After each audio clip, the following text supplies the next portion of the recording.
বিসমিল্লাহির রহমানির রহিম। সবাইকে শুভেচ্ছা। স্বাস্থ্য অধিদপ্তরের তথ্য অনুযায়ী কোভিড-19 সাব ভেরিয়েন্ট দেশে সর্বত্র ছড়িয়ে পড়েছে। এই জন্য আমরা সবাইকে স্বাস্থ্যবিধি মেনে চলতে হবে, নিজেকে সতর্ক হতে হবে এবং সকলের মধ্যে সচেতনতা বাড়াইতে হবে।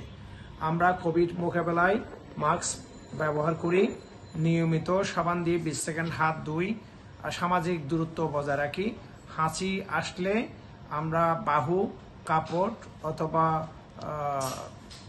রুমাল ব্যবহার করি, আর অপরিষ্কার হাত দিয়ে নাক কান চোখ ধরা থেকে বিরত থাকি।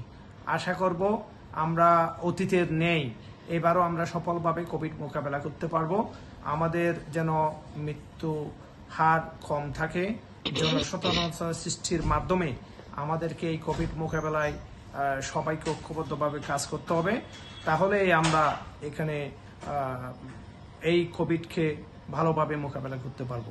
আমি আশা করব অ্যাপেক্স বাংলাদেশ সহ সকল ন্যাশনাল এবং ইন্টারন্যাশনাল ক্লাবের সদস্যরা এবং সামাজিক সংগঠনের সদস্যরা এবং সকল সচেতন নাগরিকরা কোভিড বিষয়ে সচেতনতামূলক প্রচারণা চালাবেন, যাতে মানুষ সচেতন হয়।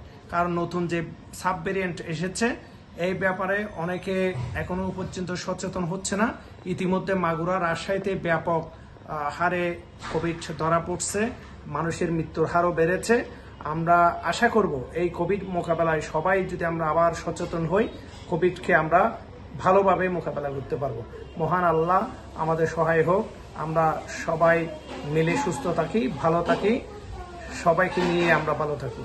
আসসালামু আলাইকুম।